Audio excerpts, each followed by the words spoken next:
Orang yang bersolawat dapat rahmat dari Allah. Orang yang bersolawat kelak tempatnya paling dekat dengan Rasulullah nanti di hari kiamat. Orang yang banyak bersolawat akan mendapatkan syafaat daripada Rasulullah Sallallahu Alaihi Wasallam. Orang yang memperbanyak solawat, hajat-hajatnya dikabulkan. Kalau kesusahan, diberikan jalan keluar sama Allah. Berkatnya solawat. Berkatnya solawat itu macam-macam. Yuqdhal hawaij, dia punya hajat yang banyak. Kalau dia perbanyak solawat kepada Rasulullah, hajat-hajatnya dikabulkan oleh Allah Subhanahu Wa Taala. Sehingga dalam hadisnya banyak Nabi mengucap aktsiru, perbanyaklah solawat. Yang paling dekat dengan kau kelak di hari kiamat adalah yang paling banyak bersolawat saat di dunia. Para ulama menjelaskan al-iktsar, memperbanyak solawat itu paling sedikit dari kategori perbanyaklah solawat. Minimal kau baca 300 kali solawat dalam sehari semalam, jangan kurang, supaya bisa masuk dalam kategori orang yang memperbanyak solawat kepada Rasulullah Sallallahu Alaihi Wasallam. Apalagi di zaman-zaman seperti ini kita sudah harus lebih banyak bersolawat, dan solawat itu zikir. Al-Imam Abdullah bin Abi Haddad mengatakan Allah itu tahu manusia itu gampang bosenan. Makanya Allah Subhanahu Wa Taala memberikan ketaatan itu macam-macam bentuknya. Zikir pun macam-macam. Ada astaghfirullah, ada kalimat tauhid la ilaha illallah, ada tasbih, ada tahmid, ada solawat. Karena manusia itu punya tabiah bosen, malal. Kalau zikir itu cuma satu, ditakutkan dia nanti sumpek, bosen. Kalau bosen, akhirnya dia nggak memperbanyak. Tapi ketika ada banyak macam ketaatan, engkau bisa taat dengan sholat, engkau bisa taat dengan berzikir, engkau bisa taat dengan Allah Subhanahu Wa Taala dengan bersedekah. Macam-macam taat, macam-macam zikir ini menjadikan supaya kita tidak putus untuk ingat kepada Allah Subhanahu Wa Taala. Jangan sampai bosen. Pada dasarnya manusia itu cepat bosan, tapi bukan berarti terus saya bosan dengan istighfar, saya tak ganti ini. Jangan gantinya kita karena bosan, tapi diselang-seling supaya kebosanan tadi tidak timbul.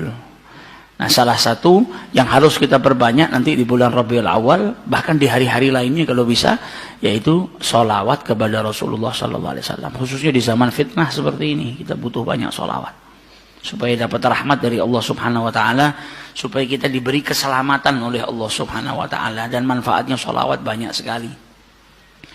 Sehingga diceritakan dulu ada satu orang punya utang 500 dinar. Dia punya utang banyak sama orang, kemudian datang waktunya semua pada nagih, maka dia kebingungan, nggak punya uang. Akhirnya dia pergi ke salah seorang saudagar, dia pinjam uang 500 dinar. Diberikan sama saudagar tadi. Sebelum diberikan ditanya, kapan mau kau kembalikan uang ini? Maka dia berkata, insya Allah di tanggal sekian saya kembalikan. Uang itu diambil, dia bayarkan hutangnya satu persatu. Selesai dibayarkan tidak tersisa uangnya. Gak ada sisa modal untuk dia putarkan supaya bisa bayar hutangnya yang 500 dinar ini. Karena apa? Memang dia pinjam sesuai dengan kadar hutangnya. Sampai ketika datang waktu jatuh tempo, yang punya uang datang ke rumahnya nagih, mana uang 500 dinar yang kau pinjam? Kau janji hari ini akan melunasinya. Maka dia bilang, demi Allah, sepeser pun saya nggak punya. Saya belum mendapatkan apa-apa untuk saya bayarkan kepada dirimu. Maka yang punya uang nggak mau tahu. Engkau janji tanggal sekian mau kau bayar, sekarang sudah jatuh temponya, maka bayar hutangmu sesuai dengan ucapanmu. Dia bilang, saya nggak punya. Kalau begitu ayo pergi ke Qadhi, pergi ke hakim. Gak benar ini perbuatanmu.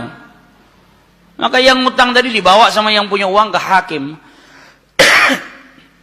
Diceritakan perkaranya, ditanya sama hakim, kenapa tidak kau bayar hutangmu? Bukankah engkau berjanji hari ini akan melunasinya? Dia bilang, iya saya berjanji, tapi saya nggak punya uang.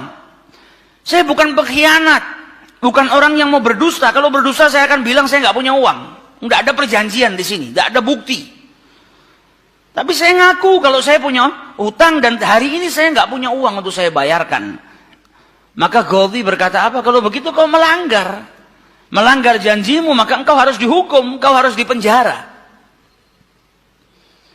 Maka yang utang tadi bilang apa? Kalau begitu ya sudah. Kalau memang hukumannya saya harus dipenjara karena saya nggak bayar utang, ya sudah saya terima. Tapi tolong berikan saya waktu 1 hari.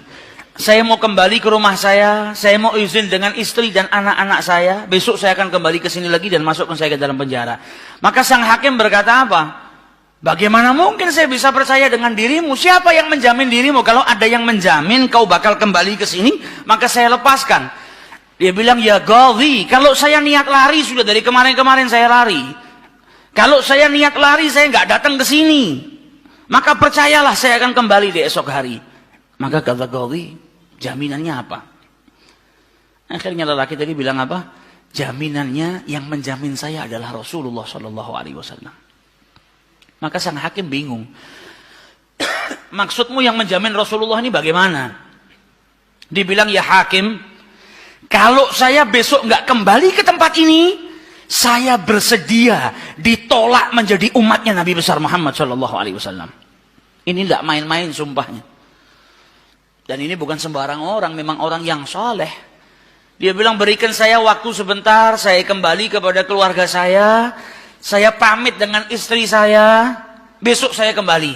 Saya bersumpah, dan saya siap dikeluarkan dari umatnya Rasulullah. Nggak dianggap sama Rasulullah kalau sampai saya berdusta. Maka si hakim tadi mendengar sumpahnya seperti ini, akhirnya dipercaya kalau begitu kembalilah. Maka dia kembali ke rumah, dia ceritakan kepada istrinya, dia minta izin sama istrinya, suamimu ini mungkin besok di penjara karena nggak bisa bayar utang. Kata istrinya, kalau kau dihukum penjara, terus apa yang bisa membuatmu keluar sekarang ini? Kok tidak langsung di penjara, kok bisa kembali ke rumah? Kata suaminya, karena saya mendapatkan jaminan. Dari siapa? Dari Rasulullah. Dia ceritakan, saya bersumpah kalau saya nggak kembali di esok hari, saya rela tidak dianggap sebagai umatnya Rasulullah SAW. Maka istrinya berkata, selagi engkau ini mendapat jaminan dari Rasulullah atau kau menjaminkan Rasulullah SAW, maka ayo kita perbanyak sholawat. Semoga Nabi besar Muhammad SAW benar-benar menjamin dirimu. Karena sholawat itu manfaatnya besar. Sholawat ini berkahnya luar biasa. Maka si suami sama si istri kemudian diperbanyak sholawat, membaca sholawat yang sangat banyak sampai mereka akhirnya tertidur.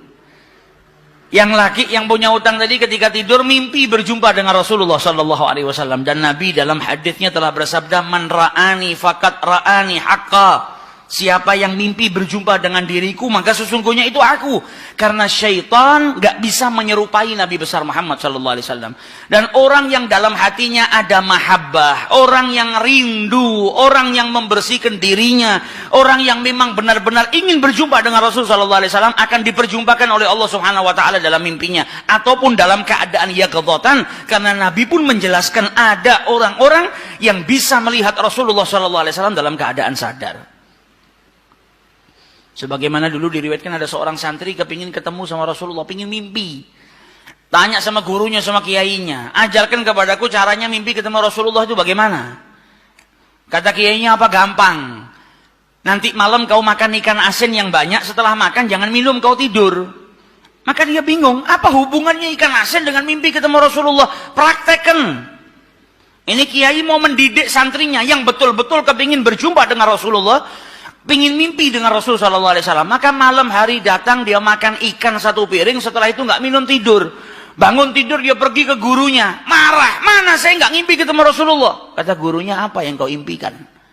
Kau mimpi ngelihat apa? Kata santri tadi, saya mimpi ngelihat laut, ngelihat sungai, ngelihat hujan, ngelihat air terjun. Kata gurunya, karena sebelum tidur yang kau rindukan adalah air. Kau makan ikan asin sehingga kau kehausan. Yang kau rindukan dan kau dambakan air. Maka apa yang kau rindu dengan dan apa yang kau dambakan datang dalam mimpi. Coba setiap kali kau tidur kau rindu dengan Rasulullah. Coba setiap kali kau tidur kau ingin sekali dan minta sama Allah Subhanahu Wa Taala akan diperjumpakan dengan Rasul Sallallahu Alaihi Wasallam. Maka kau akan diperjumpakan dengan Nabi besar Muhammad Sallallahu Alaihi Wasallam. Nah, ini yang diajarkan sama para ulama.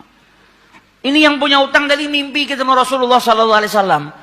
Dalam mimpinya apa kata Rasulullah? Kau jangan takut, jangan gelisah. Orang yang mahabbah.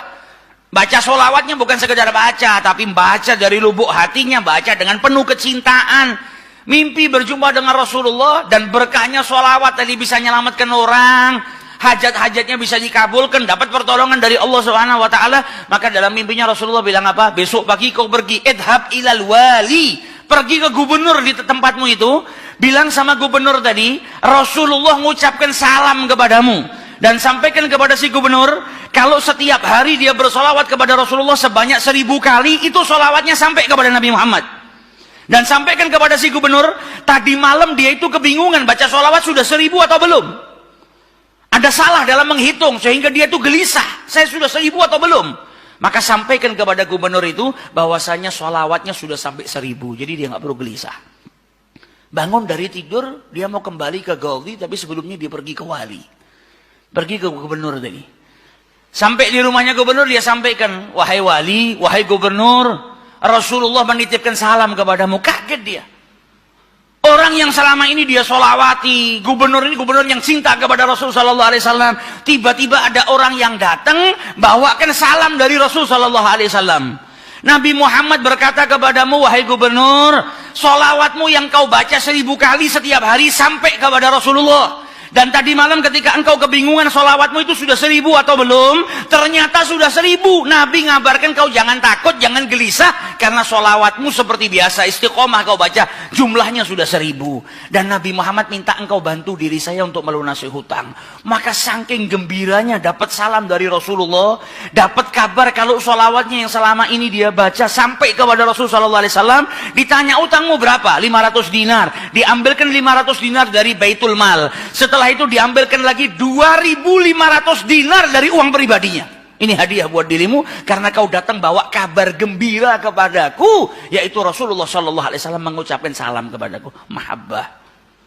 Kita belum tentu, kalau mungkin andai ada orang yang mimpi berjumpa dengan Rasulullah, kemudian Nabi mengucapkan salam kepada kita, belum tentu kita bahagia sampai bisa mengeluarkan harta seperti itu. Tapi orang-orang yang mahabbah, kecintaannya sama Rasulullah luar biasa.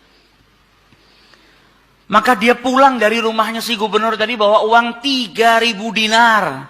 Utangnya cuma 500 dinar. Berkat sholawat dia bisa melunasi hutangnya. Maka dia pergi ke rumah qadhi, sebagaimana janjinya dia akan kembali. Dia ketuk pintu rumah qadhi, maka qadhi tadi ketika buka pintunya langsung memeluk orang tersebut, nangis yang luar biasa dan berkata apa? Alhamdulillah, berkat dirimu tadi malam saya mimpi ketemu Rasulullah Sallallahu Alaihi Wasallam. Kata Rasulullah apa? Kalau engkau membantu orang yang punya utang itu untuk melunasi hutangnya, maka aku akan membantumu kelak di hari kiamat. Diambilkan uang 500 dinar diberikan kepada orang tersebut. Sampai Ghazinya pun diimpiin sama Rasulullah Sallallahu Alaihi Wasallam. Keluar dari rumahnya Ghazi bawa uang berapa? 3.500 dinar. Dia pergi ke tempat orang yang dia utangi mau bayar utangnya. Ketika sampai di rumah orang tersebut, orang yang dia utangi itu sudah berada di depan rumah nunggu kedatangannya. Ketika ini yang punya utang datang langsung dipeluk, dicium, sambil menangis mengucapkan terima kasih, berkat dirimu tadi malam saya mimpi ketemu Rasulullah. Kata Rasulullah, kalau kau bebaskan utangnya fulan, kelak kau akan aku bantu, aku berikan syafaat kepadamu di hari kiamat. Utangmu jangan dibayar dan ini ada hadiah untukmu 500 dinar. Berangkat dari rumah punya utang 500 dinar. Berkat mimpi berjumpa dengan Rasulullah, utangnya terlunaskan dan ada tambahan 4.000 dinar. Berkat apa? Berkat sholawat yang dibaca kepada Rasulullah Sallallahu Alaihi Wasallam. Jadi kita kalau baca sholawat ini bukan hanya berkahnya nanti di akhirat, bukan hanya nanti kita dapat syafaatnya Nabi, bukan hanya nanti kita dapat tempat yang dekat dengan Rasul Sallallahu Alaihi Wasallam. Bahkan di dunia kalau kita ada situasi yang tidak menyenangkan, ada masalah, ada apapun, semuanya bisa hilang berkah daripada sholawatnya yang kita baca kepada Rasulullah Sallallahu Alaihi Wasallam. Karena satu sholawat dibalas dengan 10 rahmat.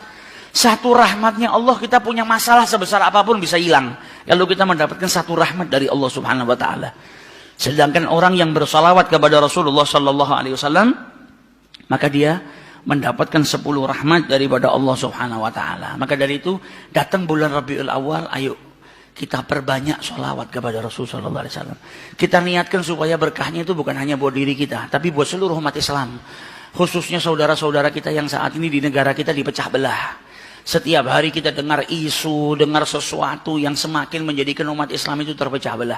Kita minta sama Allah melalui sholawat kepada Rasulullah Sallallahu Alaihi Wasallam agar berkahnya sholawat, berkahnya Rabiul Awal ini, umat Islam dipersatukan oleh Allah Subhanahu Wa Taala, tidak terpecah belah, menjadi umat yang kuat. Negara kita yang kemarin-kemarin sedang dilanda musibah, insya Allah berkat sholawat gak ada lagi musibah. Negara kita dijaga sama Allah Subhanahu Wa Taala, dijadikan baldatun tahiyyatun thayyibatun wa rabbun ghafur, berkat sholawat kepada Rasul sallallahu alaihi wasallam.